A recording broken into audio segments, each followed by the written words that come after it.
नमस्कार दोस्तों, मेरा नाम सिद्धांत गंगवानी है और आज मैं आपको एक ऐसी फिल्म की पूरी कहानी विस्तार से बताने जा रहा हूं, जो दिखने में बहुत साधारण है, लेकिन जैसे जैसे आगे बढ़ती है, इंसान के भीतर तक उतर जाती है। इस फिल्म का नाम है लालो, कृष्ण सदा सहायक। यह कहानी सिर्फ एक आदमी की नहीं है, बल्कि हर उस इंसान की है जो जिंदगी में चुपचाप सब सहता रहा है और खुद से लड़ते लड़ते थक चुका है। लालो एक साधारण सा रिक्शा चालक है। उसकी जिंदगी सुबह की पहली किरण के साथ शुरू होती है और रात की थकान में खत्म हो जाती है। रोज वही सड़कें, वही लोग, वही आवाजें। कोई दिन खास नहीं, कोई खुशी स्थायी नहीं। वह मेहनत करता है, ईमानदारी से करता है, लेकिन फिर भी जिंदगी उसे उतना नहीं देती जितना वह चाहता है। उसके अंदर एक टीस है कि वह कुछ और कर सकता था, लेकिन हालात और डर ने उसे वहीं रोक रखा है। लालो बहुत बोलने वाला इंसान नहीं है। वह अपने दुख किसी से बांटता नहीं। लोग उसे देखते हैं लेकिन समझते नहीं।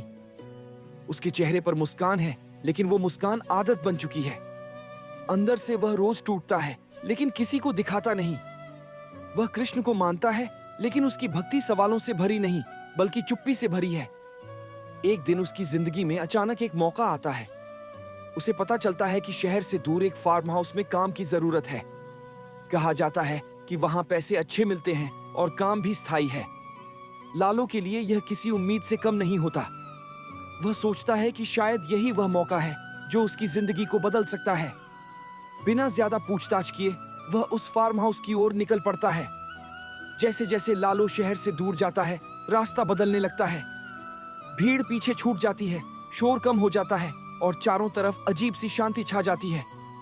यह शांति बाहर की नहीं, बल्कि अंदर की बेचैनी को बढ़ाने वाली है। रास्ते में चलते हुए लालो अपने जीवन के फैसलों को याद करता है। वो मौके जो उसने डर के कारण छोड़ दिए, वो सपने जिन्हें उसने खुद ही दबा दिया। फार्म हाउस पहुंचते ही लालो को कुछ अजीब सा महसूस होता है। जगह बहुत बड़ी है, लेकिन खाली है।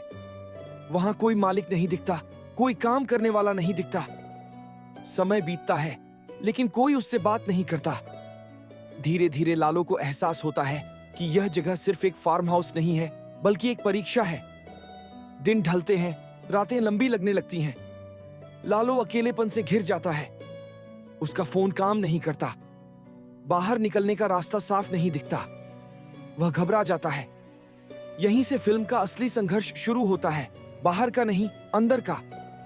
इसी दौरान लालो की मुलाकात एक इंसान से होती है। वह आदमी साधारण है, लेकिन उसकी मौजूदगी में अजीब सी शांति है।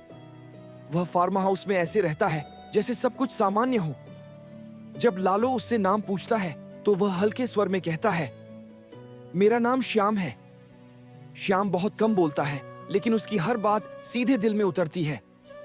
वह लालो से उसकी जिंदगी के बारे में पूछता है, लेकिन सवाल ऐसे नहीं होते जैसे लोग पूछते हैं। उसके सवाल लालो को खुद से मिलाते हैं। वह पूछता है कि क्या तू सच में मजबूर है या सिर्फ डरपोक? लालो पहले नाराज होता है, फिर चुप हो जाता है। उसे एहसास होता है कि कोई पहली बार उसे सच दिखा रहा है। श्याम उसे बताता है कि इंसान की सबसे बड़ी लड़ाई बाहर की दुनिया से नहीं, बल्कि अपने ही मन से होती है। जो आदमी खुद से हार जाता है, वह दुनिया से क्या जीतेगा? फार्म हाउस अब लालो के लिए एक जगह नहीं, बल्कि एक दर्पण बन जाता है। हर कोना उसे उसकी कमजोरियां दिखाता है। हर रात वह अपने अतीत को याद करता है, अपने माता पिता की उम्मीदें, अपनी अधूरी जिम्मेदारियां और अपने डर। श्याम हर बार सही समय पर उसके पास होता है। वह न डांटता है, न समझाता है। वह बस सुनता है और सही शब्द सही समय पर कह देता है। वह लालो को सिखाता है कि डर कोई दुश्मन नहीं है, बल्कि संकेत है कि इंसान अपने रास्ते से भाग रहा है। एक रात लालो पूरी तरह टूट जाता है। वह रो पड़ता है। वह कहता है कि उसने जिंदगी में कभी अपने लिए कुछ नहीं किया। हमेशा हालात के हिसाब से चला, हमेशा खुद को छोटा समझा। उसी पल श्याम उसे बताता है कि जब इंसान खुद को स्वीकार कर लेता है, तभी भगवान उसका हाथ पकड़ते हैं। यहीं लालो को एहसास होता है कि श्याम कोई साधारण इंसान नहीं है। वह कृष्ण है, मानव रूप में। कोई चमत्कार नहीं, कोई दिव्यता का दिखावा नहीं, बस एक मार्गदर्शक जो इंसान को खुद से मिलाने आया है। कृष्ण लालो को सिखाते हैं कि कर्म से भागना ही दुख का कारण है। जो डर से भागता है वही भटकता है, और जो रुककर खुद से सवाल करता है वही आगे बढ़ता है। धीरे धीरे लालो बदलने लगता है।